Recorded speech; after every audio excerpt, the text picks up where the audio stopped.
আসসালামু আলাইকুম। আশা করি সবাই ভালো আছেন। আবারও আপনাদের মাঝে একটি লাইভ স্টোরি নিয়ে আসলাম। আজকে লাইভ স্টোরিটা হলো রেললাইনে ঘুরতে গিয়ে প্রেম। তো আপনারা তো বুঝতেই আছেন আজকে লাইভ স্টোরিটা কী পরিমাণ সুন্দরভাবে চলতেছে। তো আমাদের বাড়ির সাথে যেহেতু রেললাইন, আর রেললাইনে বিকেল বেলা ঘুরতে ভালোই লাগে। তো এরকমভাবেই রেললাইনের এক সাইড দিয়ে হাঁটতেছিলাম। আর রেললাইনের পাশে একটি সুপারি বাগান আছে। তো সেই সুপারি বাগানের সাইড দিয়ে হাঁটতেছিলাম।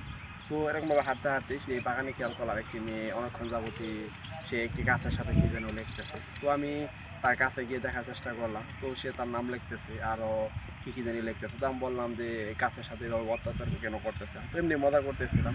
তো সে হাসে, আর কিছু বলে না, আর বলে যে কই অত্যাচার করলাম। তো আমি বললাম গাছেরও তো একটা জীবন আছে, তো গাছের সাথে এইভাবে আঘাত না করাটাই ভালো। তো সে আমাকে বলতেছে যে আচ্ছা সমস্যা নেই, তো আমি আর কিছু লিখবো না। তো সে দেখি যে আস্তে আস্তে আমার দিকে আসে, আসার পর আমার সাথে কথা বলতেছে আর গল্প করতেছে। তো গল্পের এক পর্যায়ে জানতে পারলাম যে এটা তার নানির বাড়ি। তো সে তার নানির বাড়িতে ঘুরতে আসে। তো তাদের বাড়ি নাকি শহরে, কারণ সে গ্রামে খুব কমই আসে। তো গ্রামে বন্ধ থাকার কারণে গ্রামে চলে আসে গ্রামে ঘুরতে। তা আমি বললাম যে আচ্ছা সমস্যা নেই, আমাদের দিকে আরও ঘোরার মতো অনেক সুন্দর সুন্দর প্লেস আছে, তো আসেন আপনাকে ঘুরে ঘুরে সব কিছু দেখাই। তো তাকে নিয়ে আমি ভালো একটা জায়গায় ঘুরতে যাই, কারণ আমাদের রেললাইনের পাশে একটি ছোটো দোকান রয়েছে। তো সেই দোকানে সব কিছুই পাওয়া যায়। তো সেই দোকানে যাওয়ার পর সে আমাকে বলে যে সে একটি কোন আইসক্রিম খাবে। তো তাকে একটি কোন আইসক্রিম কিনে দিই। তো সেই কোন আইসক্রিমটা নিয়ে সে আমাকে বলে যে আচ্ছা আসেন আমরা এখন চলে যাই। তো আমরা তারপরে এখান থেকে চলে আসি।